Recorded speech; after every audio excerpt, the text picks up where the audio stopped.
Então, passo agora para a Silvia, que ela vai dar continuidade e passar para o Clécio. Obrigada, tá, Wellington, por esse momento. Obrigada às pessoas que participaram, que colaboraram para a ampliação do debate. Professor Clécio, com a palavra novamente. Pronto. Aí eu achei outro quadro do Escher, né, que é ascendendo e descendo. Eu me sinto assim. As perguntas fizeram isso, né? A gente sobe e desce, e a gente vai aí pensando como é que essa formação de professores, né? E aí eu vou trazer mais 5 pontos, né? O sexto ponto é aquele que a gente já sabe muito, né? Que a nossa área no Brasil teve uma virada discursiva, uma virada textual, né? A gente trabalha com foco no leitor, com foco na mediação literária, com a diversidade textual, com a diversidade de gêneros, com a variação linguística. A gente teve, assim, nos últimos 30 anos, muita coisa bacana, né? A chegada do conceito de letramento, professor como agente de letramento, como diz Angela Kleiman.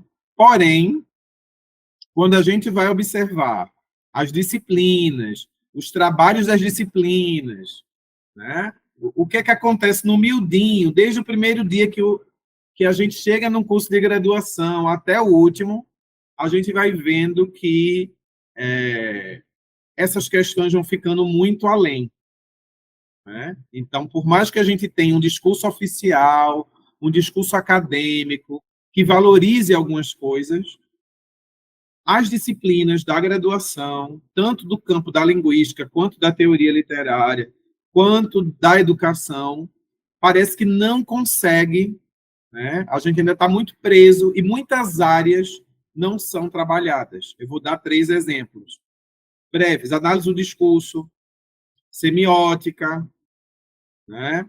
Linguística textual.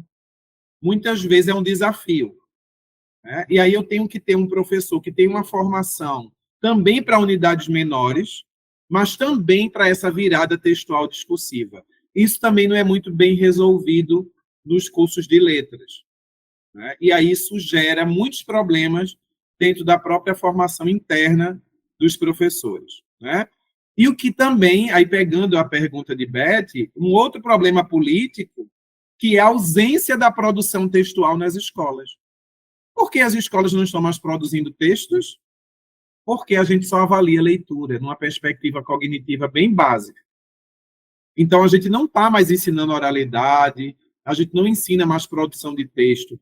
Onde é que a produção de texto retorna? Lá no Enem, lá no ensino médio. Porque lá na tua turma de 9º ano, o SAEP e o SAEB não pede para o jovem escrever nenhuma palavra. Então, eu não sei se ele acentua, eu não sei se ele ortografa, eu não sei se ele sabe escrever um parágrafo, porque o foco é em leitura, numa visão bem reduzida. Então, isso é outro problema político, mas que tem tudo a ver com essa virada discursiva. A virada discursiva afirmou, desde Geraldo, o texto na sala de aula, que a aula de português ela se dá imbricada em 3 práticas: leitura, produção e análise linguística. É isso. Só que tudo, desde a formação inicial, de como as disciplinas são organizadas, né? Que o aluno tem que estudar fonética primeiro, para depois estudar produção de texto. Quando a gente teria que ter uma discussão de produção de texto, o professor entender como os conhecimentos da fonética e da fonologia podem ajudar o estudante na produção oral ou escrita. E quando ele está lá com um problema ortográfico, quando ele não usa o R do infinitivo, quando ele está ancorado, né, quando ele não escreve o ditongo, então a gente meio que inverte de novo aquela lógica. Primeiro eu tenho que saber a fonética, a morfologia, a sintaxe, para depois eu pensar como fazer isso na escola. E aí eu acho que a gente, de novo, cai nessa cilada, né, de jogar fora o bebê com a água do banho, né? Então, se eu sei que os alunos têm dificuldades de pontuar, se eu sei que os alunos têm dificuldades na construção do período, é muito mais interessante eu ter uma disciplina de sintaxe, 1, 2, 3, 4, 5 mil, mas pensando os problemas de de produção de texto na escola, porque eu sou professor. Se eu tiver num curso de bacharel formando editor, é para o editor, é para o tradutor, é para o tradutor. Mas se eu estou em uma licenciatura, eu estou pensando na minha produção enquanto professor e na produção do meu estudante. Né? Não dá para resolver isso lá no estágio, até porque eu não passo por tudo no estágio. Né? E aí as lacunas vão ficando cada vez maiores. Então, eu vou aqui, né, já fazer o gancho com a 7ª questão, que é ainda uma carência de discussões sobre educação linguística e educação literária ao longo da formação de professores. Ao longo, e eu não estou falando de disciplina, eu estou falando de PPC, Projeto Político Pedagógico. Quando o MEC vai conversar com você lá, aquela conversinha que o MEC vem lá na sua instituição, e deveria perguntar qual é o projeto de educação linguística que o seu curso tem? Qual é o projeto de educação literária que o seu curso tem? Porque nós assumimos professores que chegam no curso com muitas lacunas na produção textual, na produção escrita, na oralidade. Os e-mails que eu recebo dos meus estudantes, eu estou até guardando para ver como é a lacuna na produção escrita e a lacuna na formação literária. Né? Então, quando eu chego, o meu aluno, a porta de entrada, estou pensando no egresso, não. Qual é o perfil do egresso? Mas eu tenho um aluno no primeiro período que nunca leu Ruth Rocha, que nunca leu Ziraldo, que nunca leu Monteiro Lobato. Então, para ele criticar Monteiro Lobato e para estudar o racismo em Monteiro Lobato, ele tem que conhecer o Monteiro Lobato. Ele tem que ter lido o Saci, A Reinações de Narizinho, Emília no País da Gramática, e várias obras e vários contos, e não só o Lobato, ele tem que ler literaturas diversas. Então, essa formação de uma educação literária, ela tem que se dar ao longo da graduação, com experiências. Não estou falando de disciplinas, estou falando de experiências, que algumas podem ser de extensão, numa livraria, numa biblioteca, no clube de leitura, em uma escola, acompanhando uma turma, no PIBID, na residência, na iniciação científica, no TCC, mas tudo tem que estar dialogando, porque uma briga que nós temos no TCC é que o aluno pode fazer sobre qualquer tema, inclusive nada com a educação básica. O aluno vai fazer lá uma análise do conceito, do cronotopo, do romance tal, que nunca vai ser lido na escola, que passa longe do sistema da educação literária, porque nem tudo da literatura pode entrar na escola. Isso é básico. O sistema literário é super complexo. E nem tudo do sistema literário cabe no tempo da escola, no discurso da escola, para jovens e crianças. Então, eu tenho que ser um bom professor para lidar com questões de educação linguística e de educação literária. E aí eu trouxe 2 exemplos. Um é a alfabetização. Nós temos cada vez mais no Brasil crianças que chegam na educação básica com problemas de apropriação do sistema de escrita alfabético. Não são todas. Eu acabei de finalizar uma pesquisa sobre o 6º ano, em 3 escolas em Pernambuco. E nas 3 escolas que nós estivemos essa pesquisa, financiada pela FACEP, durante 18 meses, nosso papel era avaliar as crianças do 6º ano e atuar no âmbito da alfabetização. E eu vou trazer aqui 3 resultados. Primeiro, a ausência do diálogo da pedagogia com letras. O 6º ano e o 7º e o 5º são momentos em que o pedagogo tinha que atuar como professor de letras para dar conta de crianças não alfabetizadas que já existiam e que aumentaram com a pandemia. Ou, que a gente também se questionou, o que é ser não alfabetizado no 6º ano, que também as redes não sabem porque não avaliam. E aí essa avaliação que Beth falou é só de leitura. Mas eu tenho um aluno que lê, mas não escreve. Eu tenho um aluno que lê, mas não ortografa. Eu tenho um aluno que lê, mas não sabe usar letra maiúscula e minúscula, que não sabe usar vírgula, que não sabe o que é um ponto. Então, ele não se apropriou do sistema de escrita alfabético e das convenções da produção de um texto escrito. Mas a BNCC já quer que eu coloque a semiótica visual, que é outro nó. Eu também não tenho formação. A minha formação é grafocêntrica, o curso é letras. Né? Então, a gente tem aí um probleminha. Né? Então, eu tenho que ter uma disciplina sobre alfabetização? Não. Eu acho que todo professor que trabalha no curso de letras tem que saber que no Brasil, estou no Brasil, nós temos vários jovens e várias crianças que não se alfabetizaram ao longo do 1º ao 5º ano, mesmo aumentando o período de escolaridade. E que vão chegar no 6º ano, no 7º, no 8º, no 9º, com muitas lacunas. E aí eu vou ter que saber qual é o livro que eu vou escolher, como é que se faz um jogo para ensinar ortografia, como é que eu trabalho com período, como é que eu trabalho no nível da palavra, como é que eu alfabetizo para lidar com algumas questões, como trocas de P e B, nasalização, que a gente viu as crianças com muita dificuldade para escrever patim, para escrever homem, enfim, muita coisa. E a gente foi criando jogo, almanaque, se virando nos 30 para dar conta do que é alfabetizar no 6º ano. E, no final, ver as crianças sendo reprovadas. Não por não serem alfabetizados, mas uma porque era filho de traficante e a escola estava com medo dele levar droga para a escola. A outra porque iniciou a vida sexual e estava falando mais do namorado e querendo falar de sua vida ativa, e a escola expulsando esses jovens da escola, colocando no ensino noturno, que é outra coisa que não se fala, que é a EJA, como se não existisse educação de jovens e adultos no Brasil. O curso de letras não fala da EJA. E aí, quando a gente diz que se afasta da educação básica, é porque eu não vejo exemplos, TCCs, trabalhos, discussões sobre o que é trabalhar à noite, o que é pegar uma turma noturna.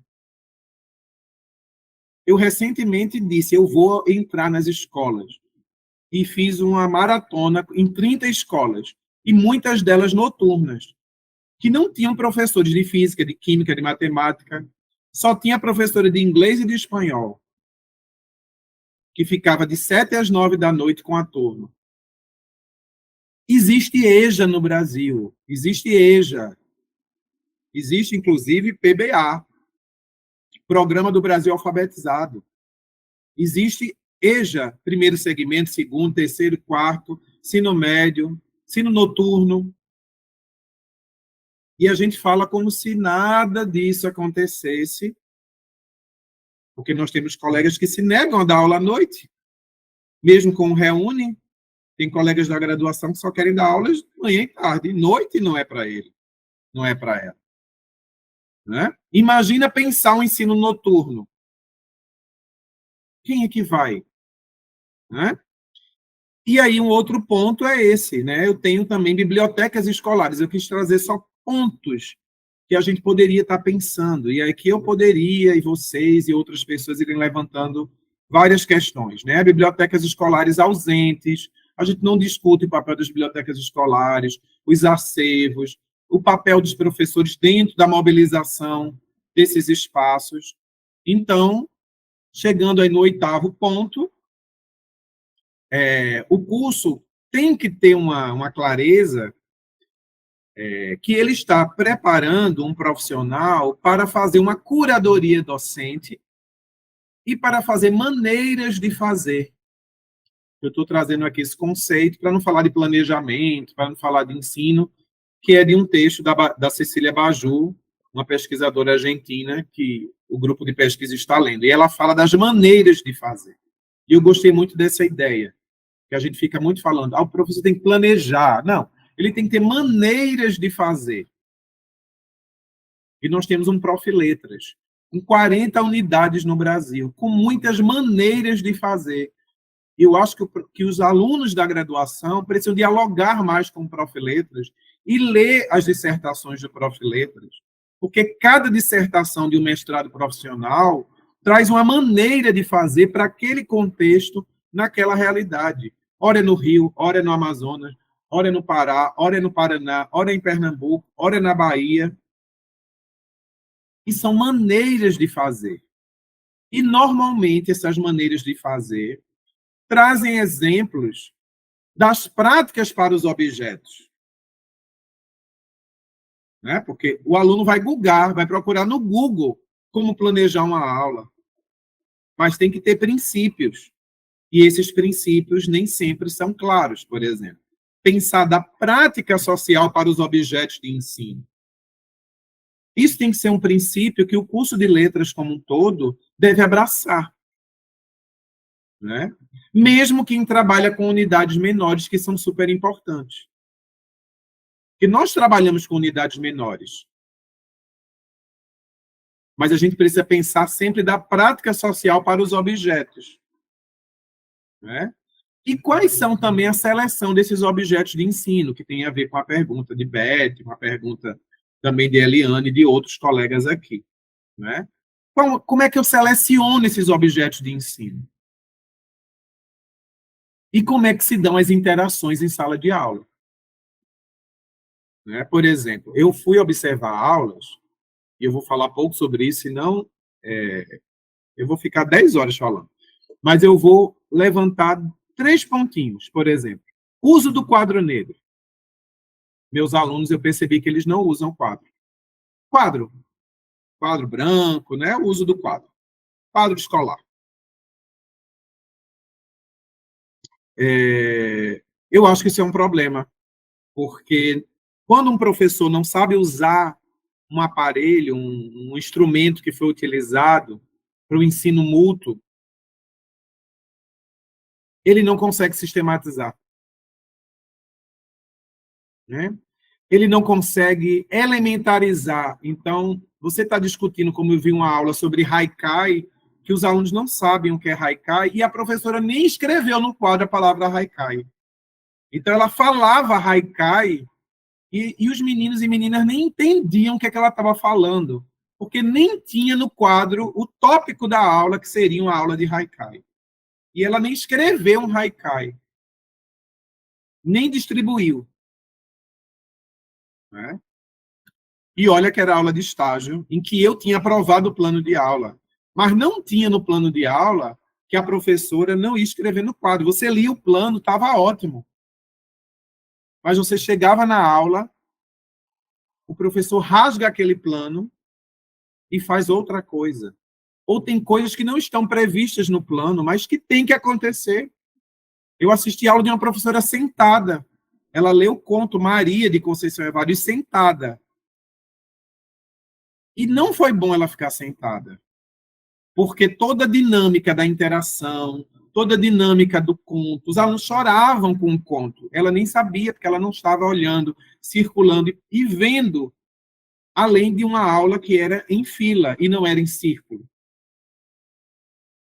E ir para cada aula me fez pensar, mais uma vez, que eu já tinha aprendido isso com a Maria de Lourdes Meirelles Matêncio, em um livro chamado Aula de Português e Interação em Sala de Aula, que uma outra ausência da nossa formação é que a gente não discute como se dão as interações em nossas aulas de português.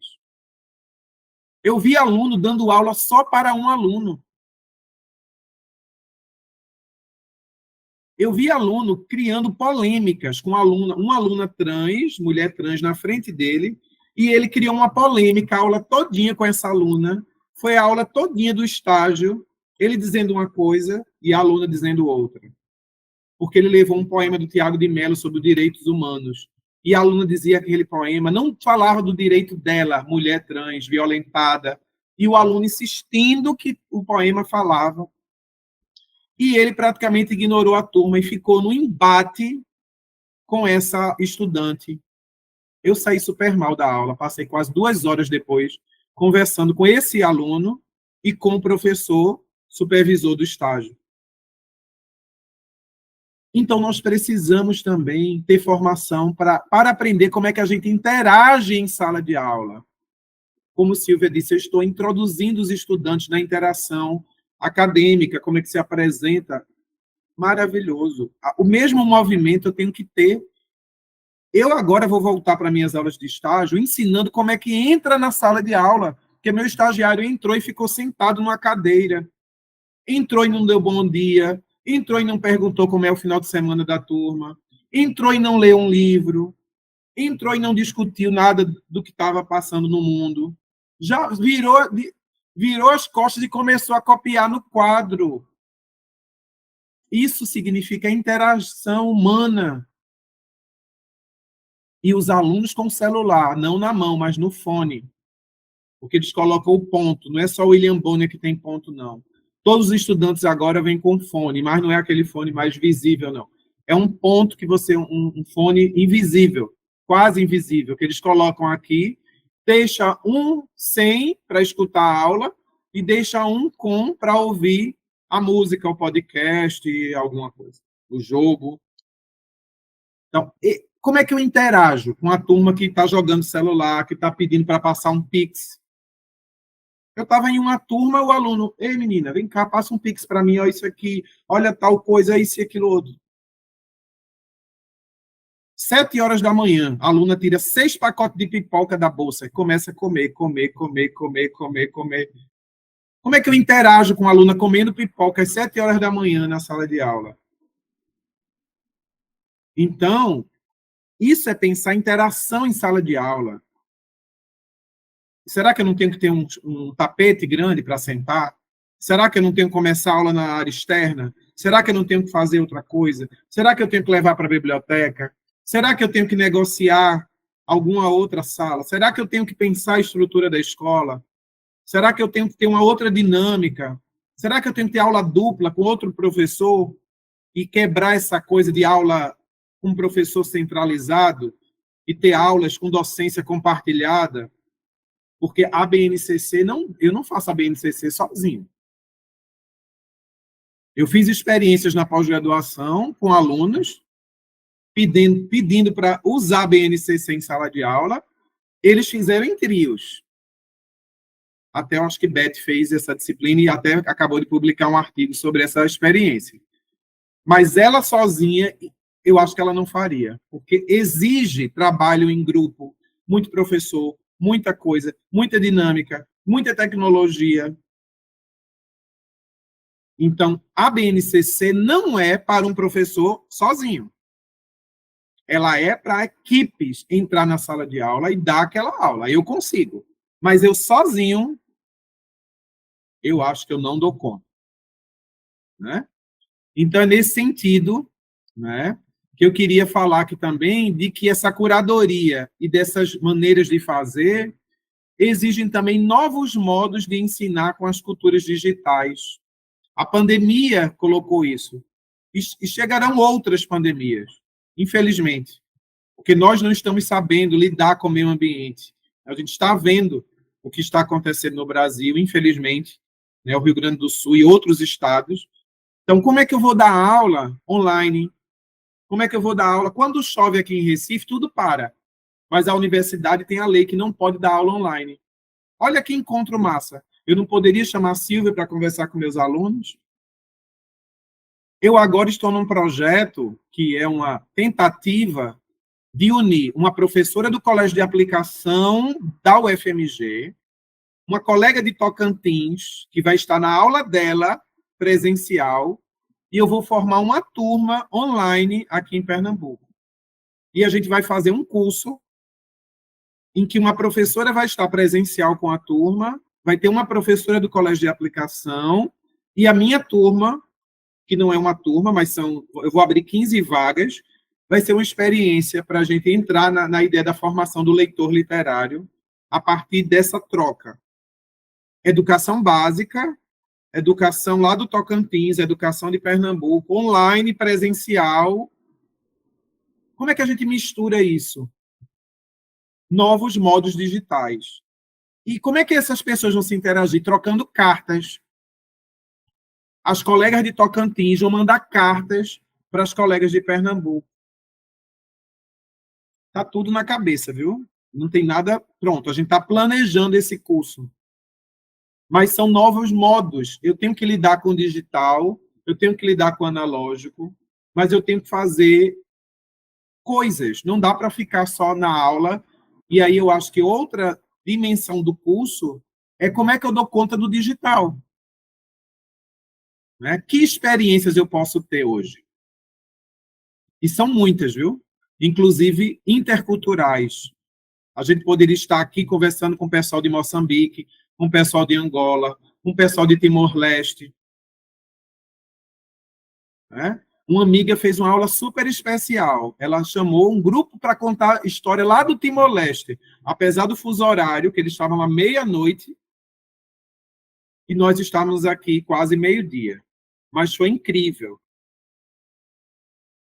Então, a gente precisa pensar, para além da BNCC, culturas digitais e modos de interação também diversificadas. Nono ponto, que eu já falei, mas eu quero repetir, o planejamento docente, a formação continuada. Né? A gente precisa também dar conta da escolha de material didático, da escolha de obras literárias, da elaboração de aulas, da elaboração de projeto, elaboração de oficina, sequência didática. Então, não é um curso só para eu aprender saberes teóricos. É também teóricos metodológicos. Né? Então, é muito interessante que escolher material didático, preparar uma oficina, não é só teoria. É teoria, metodologia e experiências empíricas e saberes de várias outras naturezas que eu posso trazer para esse trabalho. Né?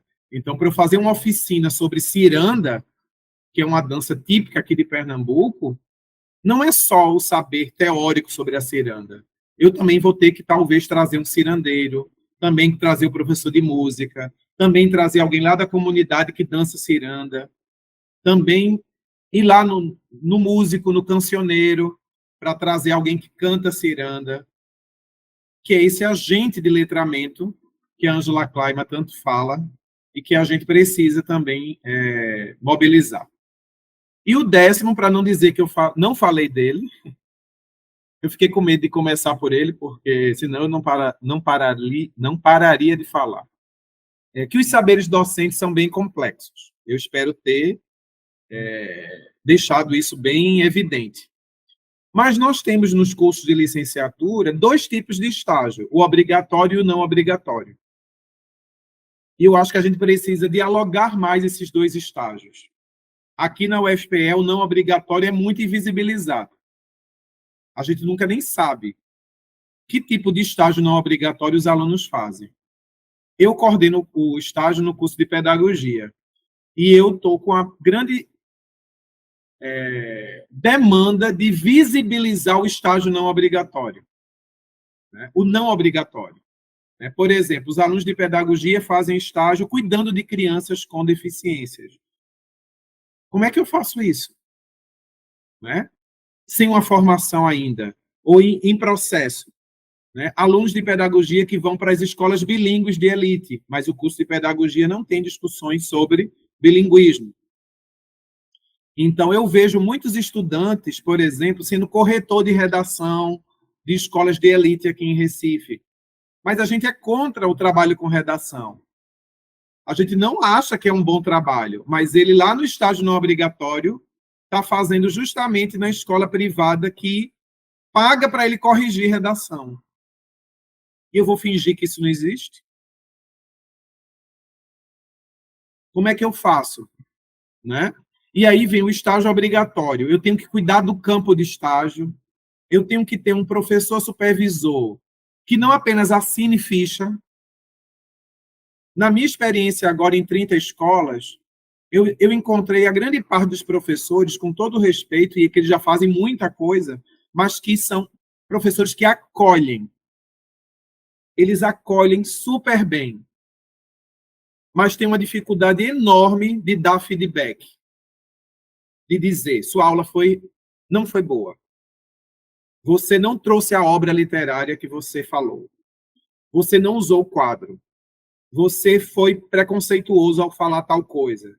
Ou você poderia explorar mais. Por exemplo, um dos haikais que a minha aluna trabalhou, dizia que o cheiro da noite. E uma aluna levantou a mão e disse: noite tem cheiro? E aí a turma começou a rir: tem cheiro, que loucura. E a estagiária disse: é mesmo, não tem. E foi embora. Esse professor teria que ter retomado e ter dito: olha, aquele momento ali era um momento muito rico da tua aula, porque você estava trabalhando com a poesia e você não soube explorar a poética do haikai. Os alunos nem tinham entendido o que era haikai. E ela pediu para produzir a partir de uma escrita criativa, que também não funcionou tão bem como no plano de aula. E aí esse professor supervisor teria que chamar e dar um feedback, como acontece em alguns países, que tem até curso de formação de professores. O professor Bernard Schneuli deu agora no primeiro semestre um curso aqui na UFPE sobre estágio na Suíça, e ele mostrou em uma das aulas esse professor supervisor na Suíça, que tem um curso de formação de 1 ano, para receber esse estagiário, e é remunerado pelo Estado, né? Porque aí a gente cria isso. Na hora que tem o PIBID e o PIBIC e a residência, muita gente que não trabalha com estágio quer, porque tem bolsa, e os professores são remunerados, que tem que ser mesmo. Mas isso tinha que ser uma política dos estágios, né? Então, a gente precisa de ter. E nós que trabalhamos com estágio não conseguimos ir. Né? Eu tive agora 32 alunos. É difícil visitar 32 aulas. Né? Meu próximo desafio é dar aula com esses alunos. Porque eu percebi que muita coisa que os alunos falam, os estudantes em processo de formação não conseguem puxar. Então, tem que ter alguém mais experiente para usar o quadro com ele, com ela, para puxar. Ei, o que é que você está falando aí? Fala mais sobre isso. Ah, que dúvida é essa? Comenta mais sobre isso. Que é uma das grandes dificuldades dos meus alunos. É fazer o feedback, é puxar dos estudantes. Porque eles ficam preocupados com o tempo, e aí querem terminar logo, e esquecem que a aula é um acontecimento, como diz Geraldi, e que eu tenho que ficar sistematizando os conhecimentos ali. E por isso as aprendizagens são sempre colaborativas e compartilhadas. Esse planejamento tinha que ser mais colaborativo e mais compartilhado. Essa aula tinha que ser mais colaborativa e mais compartilhada. Né? E aí a gente vai vendo como é difícil ser professor, como se tornar professor. Né? Eu lembro muito da professora Roseli Canção Fontana, que eu aprendi muito na época que eu estava na Unicamp sobre estágios, que ela dizia que o estágio é o não lugar. E como é que a gente, em um não lugar, aprende ou pode aprender? Né? Então, isso é bem interessante. Então, colegas, eu vou parar por aqui, cheguei no meu slide final e já desabafei demais. Agora a gente pode, né, abrir para uma nova rodada de perguntas. E eu espero que eu tenha contemplado aí 10 pontos. Como eu disse, eu não quis trazer soluções, eu quis mais trazer problematizações para mover um campo que eu acho que está muito parado do ponto de vista político. Eu queria muito que o Ministério da Educação tivesse discutindo isso. Eu queria muito que as secretarias de educação tivessem discutindo isso. Eu queria muito que as pró-reitorias de graduação que cuidam das licenciaturas tivessem discutindo isso. Eu queria muito que as licenciaturas tivessem fórum. Eu queria muito que os DAs dos cursos de letras tivessem discutindo isso. E que meus estudantes, no momento de dizer, professor, é muito, professor, tira esse trabalho, professor, posso largar mais cedo, professor, menos, professor, ai, não é isso, tivesse realmente preocupado em aprender para se desenvolver profissionalmente e que levasse a sério um curso que está cada vez mais sendo sucateado, inclusive para a lógica do Uber, da uberização da educação, que muitas vezes eu sinto assim, no próprio estágio, nas aulas, né? Tendo que diminuir, daqui a pouco a gente não faz mais nada. Entrega o diploma sem não precisa nem de aula mais, nem de experiências. Você já automaticamente, como eles estão acostumados e elas, se inscrever em palestras, já ganhar o diploma. Às vezes as pessoas querem entrar na graduação, na licenciatura, e já querem o diploma pronto, uma pressa, uma ansiedade, e a gente tem pouco tempo como esse aqui, de falar no nosso tempo, de ouvir, de escutar, porque tudo é cronometrado. Acabou a aula, acabou isso, tenho que ir para casa, o meu ônibus, isso aqui, aquilo ali, não posso, tenho um trabalho, tenho estágio. Né? O que eu mais escuto dos meus colegas reclamando como coordenador de estágio é: Clécio, os alunos precisam sair 1 hora antes da minha aula porque eles fazem estágio não obrigatório lá não sei aonde. Clécio, o aluno chega atrasado na minha aula porque veio do estágio não obrigatório. Enfim. Então, desabafos à parte. Foi um prazer participar desse café. E vamos em frente, que a luta é grande. A gente volta então, professor. Muito obrigada. Como eu disse, o protagonismo é seu e o momento de aprendizagem é do Wellington, né? Então, eu volto a palavra para o Wellington retomar esse segundo momento de 4 perguntas, no máximo, para a gente ouvir mais um pouquinho essa parte de interação, participar um pouco mais. Bom, professor, as suas falas foram incríveis, nós estamos recebendo aqui diversos elogios aqui nos comentários. E, bom, pessoal, então, por enquanto, ninguém sinalizou. Vamos lá, vamos sinalizar aí. Quem quiser comentar, tá bom? Pode abrir o seu microfone, fazer a sua pergunta. Acho que tem uma mão, Wellington. Tem a Ellen Brito, eu acho. Então, acho que a Ellen comentou que ela apertou a mãozinha sem querer. Sem querer, tá. Ela comentou aqui. Tem uma inscrição aqui no chat com uma pergunta. Mais para cima um pouquinho, Wellington. Deixa eu ver aqui.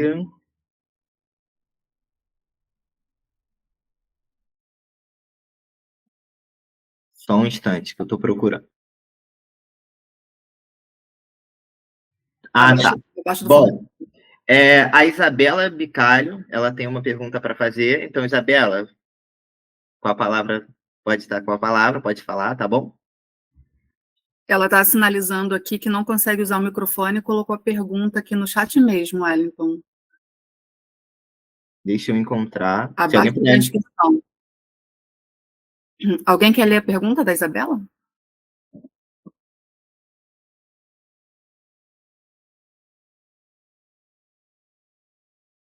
Abaixo da inscrição dela? Eu posso ler. Achei aqui. Ela colocou assim: professor, bom dia. Ela diz que tem uma pergunta relacionada ao ponto 7. Professor Clécio, qual a sua opinião sobre a pressão sobre o sumiço da literatura no ensino médio? Você é favorável à literatura estar dentro de língua portuguesa?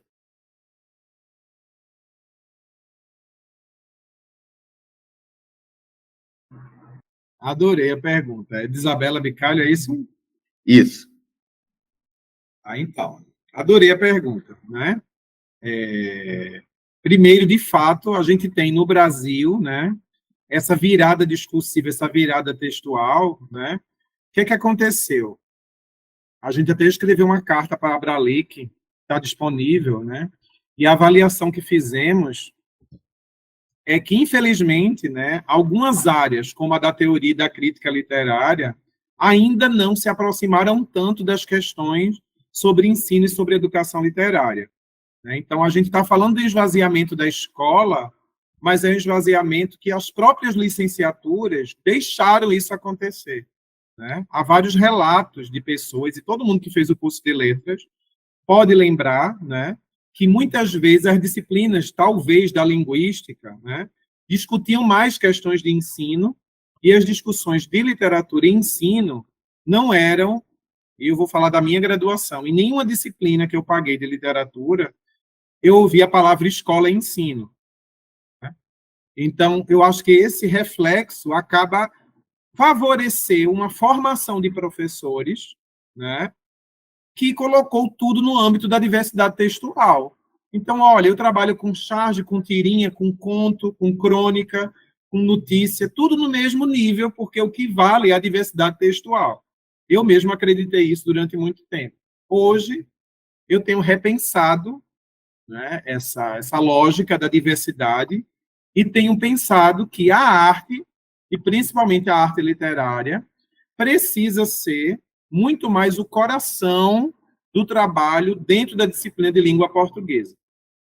Isso não quer dizer criar uma outra disciplina, né, mas assumir que a formação humanística, a formação para a língua, para a linguagem, para a educação, como um todo, pode beber muito mais, né, e ter as obras literárias como um carro-chefe da disciplina. Né? E, inclusive, a própria BNCC fala isso. O campo artístico literário tem que ser privilegiado. No entanto, a própria BNCC não privilegia, inclusive hierarquicamente, ela aparece por último e com poucas habilidades. Em nenhum momento também se mostra que ela pode articular os outros campos e que há um trabalho de destaque. E isso tem impactado, inclusive, os livros didáticos e outros projetos envolvidos com a própria BNCC. Né? E aí eu já respondo um pouco essa pergunta. E, para finalizar, eu também acho que não pode ser só o professor de português. Né? Se a gente está falando em ensino de literatura, sim. Ensino de literatura se dá dentro da disciplina de língua portuguesa. Agora, educação literária, não.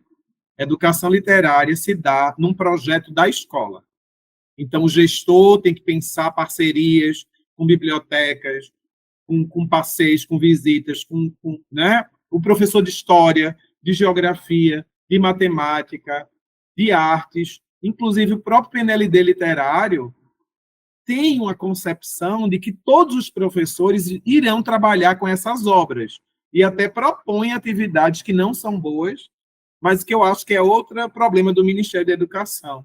Ele não percebeu ainda que os professores das outras áreas normalmente não lidam também com a literatura, porque também há uma ausência da literatura na formação desses professores. Né? E que os pedagogos também não lidam porque há uma ausência também da literatura na pedagogia. Né? Então, respondendo à pergunta da Isabela, eu acho que a gente tem um problema seríssimo, que é a ausência da literatura na universidade e, consequentemente, na educação básica. Né? Então, a gente tem aí um problema bem difícil de resolver, mas que, aos poucos, né, e com essa consciência, a gente poderia ir refletindo mais, né? E, por exemplo, eu trabalhei agora, estou dando uma disciplina do Prof. Letras, que eu perguntei quantos professores já trabalharam com uma obra literária completa. Quase 50% nunca tinha trabalhado na vida de professor com uma obra completa com a turma. Isso é assustador. Assustador.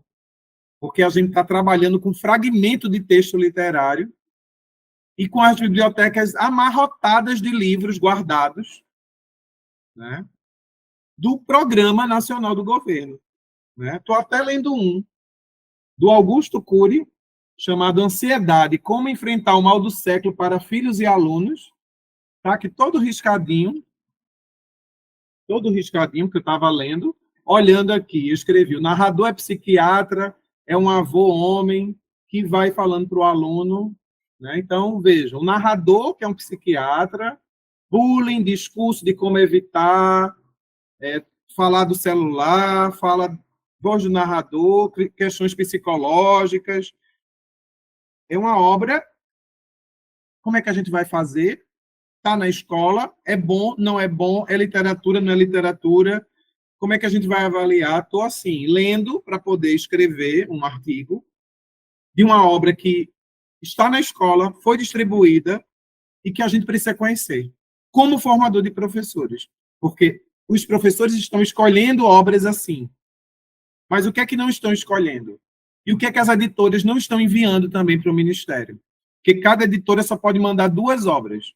Essa editora aqui, Saraiva Soluções. Por que ela escolheu essa obra e não outra? Então, no final, quem está escolhendo o que a gente lê na escola são as editoras, porque elas aqui dentro de 1.000 livros que elas têm, escolhem 2. E isso também é política pública, que a gente precisa não só participar, mas ficar de olho. E é fogo no parquinho. Muito Tá vendo, bacana, Silvio? professor. São falas interessantíssimas e aqui a Tatiana, ela comentou o seguinte: também agradeço a todos os pontos expostos pelo professor Clécio, pois serviram como proposta para serem discutidas na elaboração do PCC do IFAP.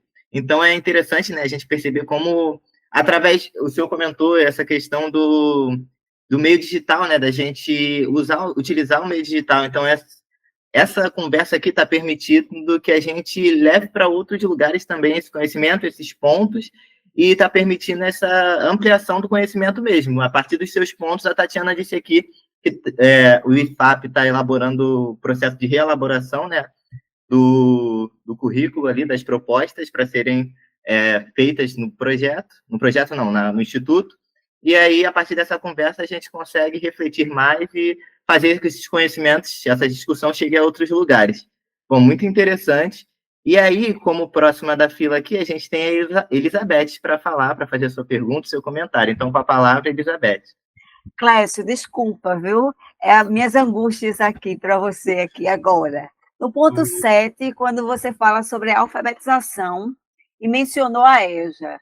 Eu, esse ano, estou com os maiores desafios, depois de mais de uma década aí trabalhando com a EJA, eu acho que esse ano estou com uma turma que é o meu grande desafio nessa trajetória aí do ensino da educação básica, uma turma inteira não alfabetizada.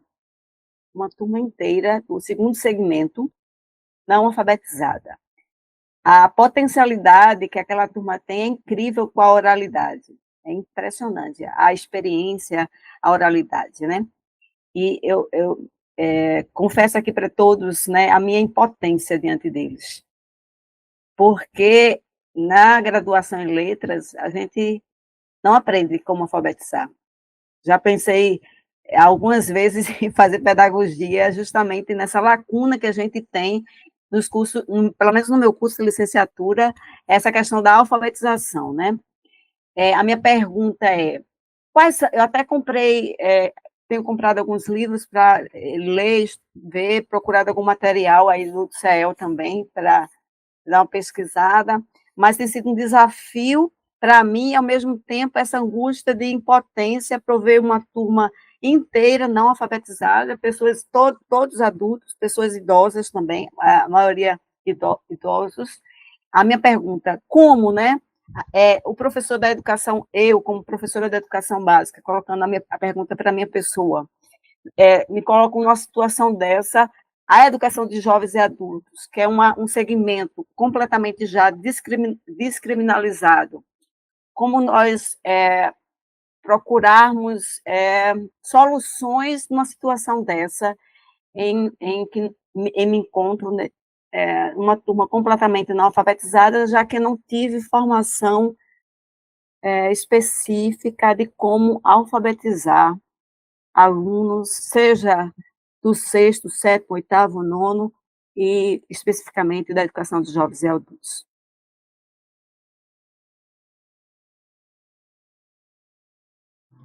Joga a bomba no parquinho. Então, Beth, é uma pergunta assim, bem complexa também, né? Mas eu acho que a gente tem que pensar, né?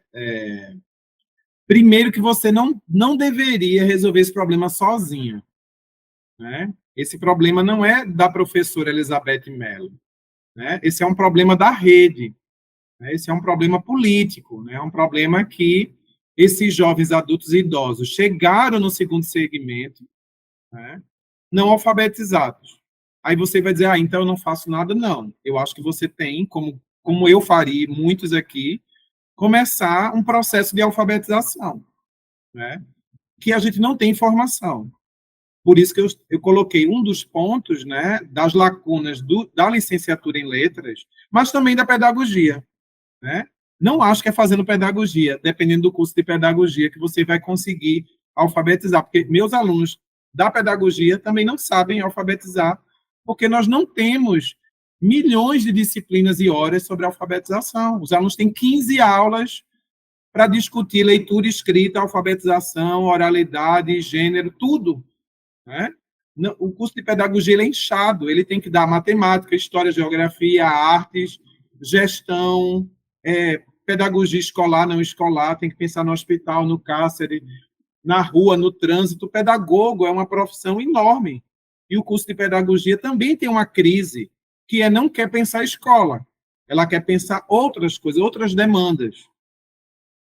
Então, não é a solução fazer só o curso de pedagogia, né? O curso de pedagogia pode te dar uma consciência, né? Mas eu acho que talvez, no desenvolvimento da profissão, a secretaria tinha que te ajudar, né? Com políticas, com projetos, né, de alfabetização e com parceria. Eu acho que essas turmas, na minha leitura hoje, de EJA, elas deveriam ser sempre acompanhadas por um professor alfabetizador e por um professor de qualquer componente curricular, até porque se trabalha de forma interdisciplinar, né? E aí, se você quiser assim, respostas, não temos, mas não é só você que está nessa situação, né? Pense, por exemplo, a educação popular. É tudo que Freire falou e tudo que hoje se tem, por exemplo, no Brasil alfabetizado, que é hoje uma política desde o governo Lula de 2013, 2002. Muitos educadores do PBA não são formados, né? Eu mesmo já dei muita formação para professores da EJA que só tinham ensino médio e que tinham que ter sua turma, porque uma época o PBA você tinha que formar sua turma em casa, na igreja, em muitos lugares para poder ter aquela bolsa e atuar dentro do Brasil alfabetizado, que até mudou e tem, inclusive agora no dia 6, houve um pacto nacional pelo Brasil alfabetizado, que a secretaria da SECADI de EJA ficou muitos anos sem produção, e agora que estão voltando a tentar trabalhar com isso. Então, eu acho que sozinha não dá, né? Eu acho que tem que pensar apoio, né? Apoio, e o que você pode fazer é começar a criar, né, atividades, jogos, sequências, para alfabetizá-los, né? Porque eles precisam se alfabetizar, né? Eles precisam se alfabetizar no sentido de se apropriar do sistema de escrita alfabético, né? Eles precisam reconhecer letras, eles precisam trabalhar com palavras, eles precisam trabalhar com sílabas, eles precisam entender o sistema complexo que é a relação grafema-fonema, eles precisam muito disso, né? Então, é um desafio pelo próprio tempo da aula, né? Você, além de lidar com outras questões de leitura, de produção, de oralidade, você vai ter também, né, que criar, né? E aí teria que pensar uma formação que não é muito bom, que é a coisa do autodidatismo, né? A gente dizer, olha, o problema é seu, você vai...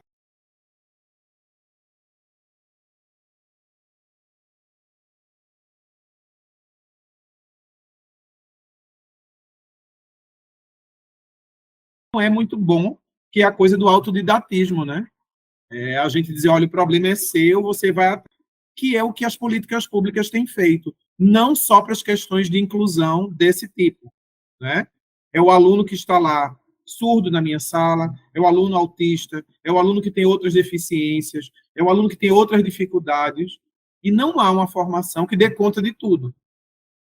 E aí as políticas são perversas, porque elas querem incluir, mas elas não dão nenhum apoio, nenhum acesso, não tem equipes, não tem discussões, nenhuma formação no trabalho e para o trabalho, para que você, professora, possa se desenvolver profissionalmente. Nem mesmo parcerias com as universidades, por exemplo, que a secretaria poderia ter um projeto de bolsas para... Não é falta de dinheiro, não, viu? É falta de interesse político, porque poderia ter uma formação de bolsas para estudantes da pedagogia atuarem junto com os professores do município X na desigualdade. O analfabetismo é uma desigualdade. Ele cria muitos problemas, muitas barreiras. né? A minha esposa estava falando que ela vai no ônibus com uma senhora que diz a ela que queria muito ler e escrever para poder pedir o Uber, porque ela trabalha em uma escola e toda vez que esse grupo do ônibus se encontra e pede, mas ela disse, eu não vou porque eu não sei chamar Uber, eu não posso ir porque eu não sei chamar Uber, né? Então, isso é gritante, né? A gente ainda tem uma grande parcela da população que não está alfabetizada, e qual é a gente precisa alfabetizar. Então, é esse o caminho, né? Talvez pela educação popular, mas sem cair na ideia também de que a gente tem que fazer tudo quando o problema é político, né? Que é um grande problema que até as bibliotecas comunitárias sofrem. A gente tem que ter biblioteca comunitária, mas a gente tem que lutar também para que o Estado assuma isso, porque é muito conveniente na hora que eu vou e resolvo o problema do Estado, né? Na hora que você resolve, ótimo, perfeito. Mas e quantos no Brasil estão na EJA, no segundo segmento, não alfabetizados? Né? Então, não vale a pena resolver só o seu problema. Resolve o seu problema, ótimo, mas a gente tem que pensar na dimensão política que é maior. Né? Eita, gente. Bom, professor, nossa caixinha aqui de comentários está cheia de elogios para sua fala, para os pontos discutidos, para as suas abordagens. E como próxima pergunta, nós temos aqui a Valesca Oliveira, que ela pergunta assim, queria saber se o professor Clécio teria algo a comentar sobre a formação atual docente diante da inclusão. Estamos com alunos com dislexia, TEA, etc., e não tivemos esse preparo e vamos conduzindo sem saber se estamos fazendo adequadamente. E saber se ele presenciou algo exitoso ou não, quando assistiu aulas e tinha alunos com alguma dessas especificidades.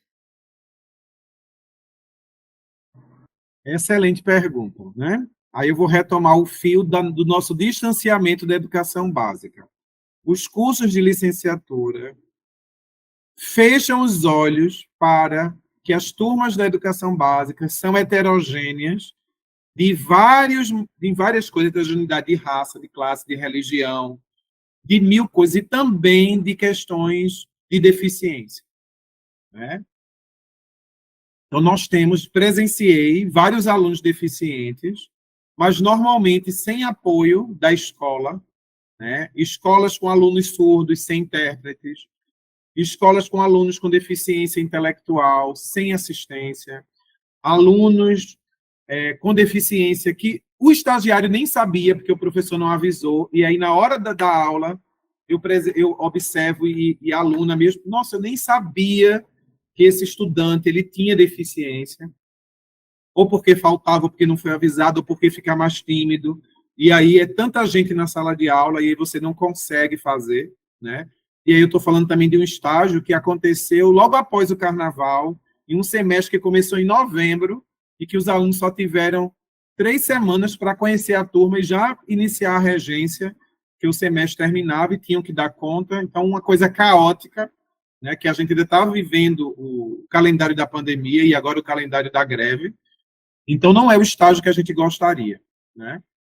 Mas eu não vi assim, um trabalho ainda bacana, né, com as crianças e jovens e adultos com as deficiências. O que eu vi foi o que o Estado faz. Vamos incluir todos, mas não há políticas, né, de formação, de acompanhamento, né? E aí você tem muitas dúvidas. E aí, novamente, não é ter disciplinas sobre. A disciplina vai ser muito importante, vai ser muito bacana, mas a gente tem que ter experiências, né? Quais são as minhas experiências com crianças autistas? Quais são as minhas experiências com crianças com síndrome de Down? Quais são as minhas experiências com crianças, jovens e adultos com TDAH? Como é que eu posso fazer para vivenciar espaços em escolas, na praça, na rua, nas bibliotecas, para que eu possa, de fato, compreender e agir? Porque muitas vezes é uma criança com fobia social, e a fobia social implica não conseguir interagir, ter medo de levantar a mão, ter medo de falar, ter medo de conversar, ter medo de perguntar, sofrer por exposição. Então, aí eu volto de novo àquele ponto da interação em sala de aula, né? Como é que a gente interage em uma turma com jovens, adultos e crianças, alguns com deficiência? Como é que é a minha aula? Como é que eu tenho que lidar com o visual? Como é que eu tenho que lidar com o corporal? Como é que eu tenho que lidar com os conceitos? Como é que eu tenho que lidar com a avaliação? Né? Então, é muito bonito do ponto de vista legal, né, o discurso do Ministério, da BNCC e de tudo isso. Mas quando a gente começa a observar o cotidiano da escola, a gente começa a ver que houve uma inclusão, mas que muitas vezes essa inclusão mais exclui esses jovens e adultos dentro das interações do que de fato inclui, né? Mas eu tenho acompanhado algumas escolas, como o Colégio de Aplicação aqui da UFPE, que faz um trabalho, mas é um colégio de aplicação, já está no nível de condições de trabalho e de organização muito diferente, né? E que também é recente, porque durante muito tempo esse colégio de aplicação fazia exame, prova para entrar, e aí só entravam alunos que não tinham deficiência, né? Então é muito recente, eu acho que não tem nem 10 anos, nem 5 talvez, que esse colégio de aplicação agora é sorteio. E aí, com o sorteio, chegaram crianças com várias dificuldades, não alfabetizadas, com deficiências. E aí a gente também está aprendendo a lidar de forma também muito recente.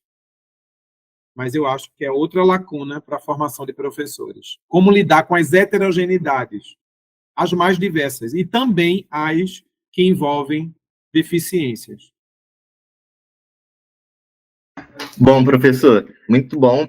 E agora, como última pergunta, nós temos aqui, eu vou tentar burlar um pouquinho aqui, mesclar uma pergunta com outra para a gente só finalizar, porque não temos tempo. Então, eu vou falar rapidinho aqui, ó. Eu gostaria de saber se, da Daniela, no caso da professora Elizabeth, não seria interessante trabalhar a alfabetização a partir da produção oral dos próprios alunos, sabendo que nenhuma atividade solta substituiria o necessário trabalho conjunto com a escola e a Secretaria de Educação.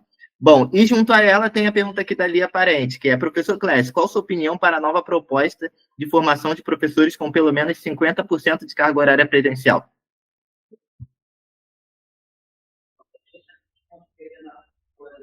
Então, a pergunta, eu vou começar com a da Beth, que é mais fácil. Assim, que falaram, né? Concordo plenamente, né? Não existe hoje nenhum processo de alfabetização que eu saiba que não se ancore fortemente nas práticas orais, né? É a base, é o que eles dominam, né? É o que o Vygotsky dizia, o desenvolvimento real, né? A partir da oralidade, muita coisa vai ser desenvolvida, puxada, trabalhada, e eu tenho certeza que sim. Alfabetizar sempre, mesmo com as crianças pequenas, mesmo quando a gente está pensando nos bebês, nas crianças da primeiríssima infância, que perguntam o que é uma letra, o desenho, a oralidade está muito presente desde a educação infantil, né? Então, sempre, quando a gente fala em alfabetização, envolver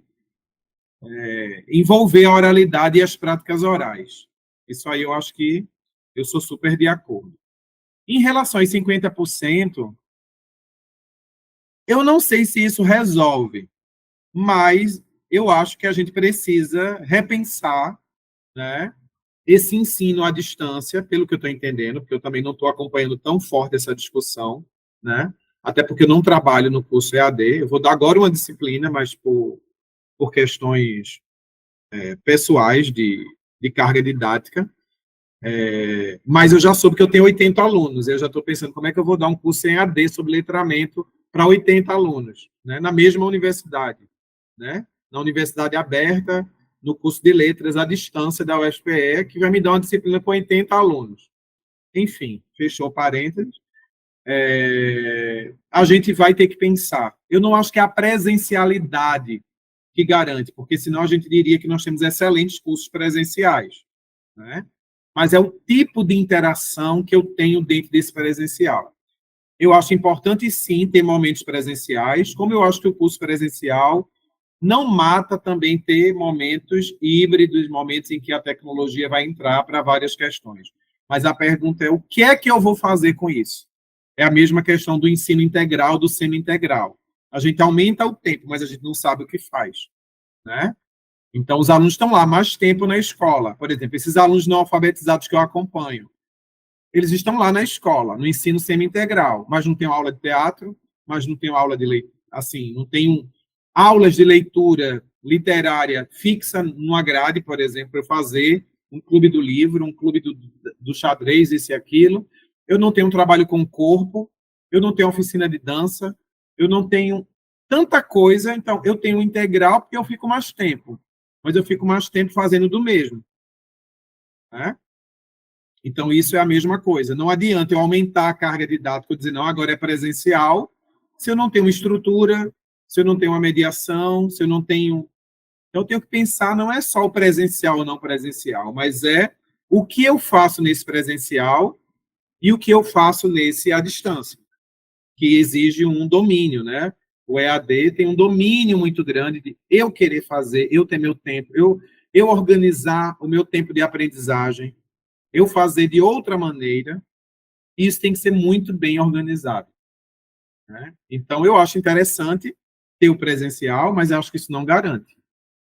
Porém, no contexto que nós estamos, precisa ter alguma discussão sobre isso, porque um curso 100% online, em alguns lugares, não dá conta porque as pessoas não estão conseguindo ter esse tempo de estudo, esse tempo de ficar na tela e aprender na tela, né? Sistematizar, se apropriar de conceitos, avaliar, e aí o próprio feedback e as próprias interações entre os humanos também se modificam na hora que... Ótimo que nós aqui estamos interagindo, mas numa roda de conversa, a gente iria sair, iria continuar um cafezinho ali, a gente iria ter outras trocas também, né? Os olhares, eu sinto muita falta, né? O balançar de cabeça, o olho no olho, né? Tem muita coisa que está acontecendo aí por trás das telas que dificultam também a nossa interação, né? Olha aí, ele até desligou a câmera. É isso, Wellington. Bom, professor, muito obrigado, professor Clécio. Foi muito especial ter aqui, mediar esse momento. Obrigado, Silvia, pela oportunidade. Então, agora eu passo a palavra de volta para a Silvia, para ela fazer o encerramento. E já agradeço a sua presença, tá? Desde já, em nome da equipe, em nome dos meus outros colegas que atuam também, que estão no projeto também, outros orientandos da Silvia que participam, tá? E agora é com ela, Silvia. Obrigada, Wellington, por esse momento com a gente. Eu agradeço muito a companhia de vocês todas, todos que estão aqui conosco nessa aula aberta. Não vou citar, não vou nomear, né? Porque a gente já chegou ao meio-dia, né? Mas agradeço todo mundo por ter estado aqui, pela interação que foi rica. E, assim, agradeço muitíssimo ao professor Clécio por esse aceite. Não tenho outro adjetivo, foi um aceite generoso. A gente poder perguntar, interagir ao vivo, fazer essa roda com um café, para um café, e para conseguir aprender um pouco mais, refletir um pouco mais sobre essa temática que é política, né, que é pedagógica, que é acadêmica, que é a formação de professores para a educação básica, tá bom? Professor, muito obrigada mais uma vez, e acho que até uma próxima, caso a gente consiga. Professor, eu queria dar um tchau com o seu tchau final. Com certeza, eu só tenho que agradecer, peço desculpas pela hora, a gente se empolga, né? Mas aí a gente foi, que bom que as pessoas ficaram, né, até esse momento. Desejo bom almoço, boas lutas, né, que eu acho que é o que a gente precisa, né? A gente está vivendo aí esse momento de luta mesmo, luta política, luta pelas melhores condições, pela melhoria da licenciatura, né? O meu tom foi um pouco incisivo, porque eu acho que a gente está precisando também, às vezes, ter uma chacoalhada, né, para acordar e para dizer, olha, tem problemas políticos sérios que vêm aí se arrastando nos últimos 15 anos E não adianta a gente sozinha, querer resolver tudo, né?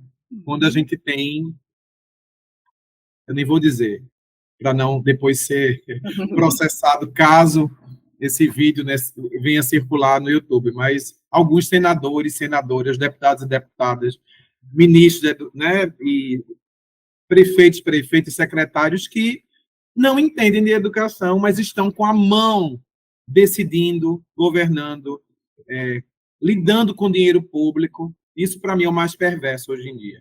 Como é que a gente consegue romper essa lógica, né, dentro da universidade, que está com as costas viradas, muitas vezes, para a educação básica, e cada um fazendo sua pesquisa de gabinete e achando que está colaborando, porque tem um best-seller vendido na editora A, B e C sobre ensino.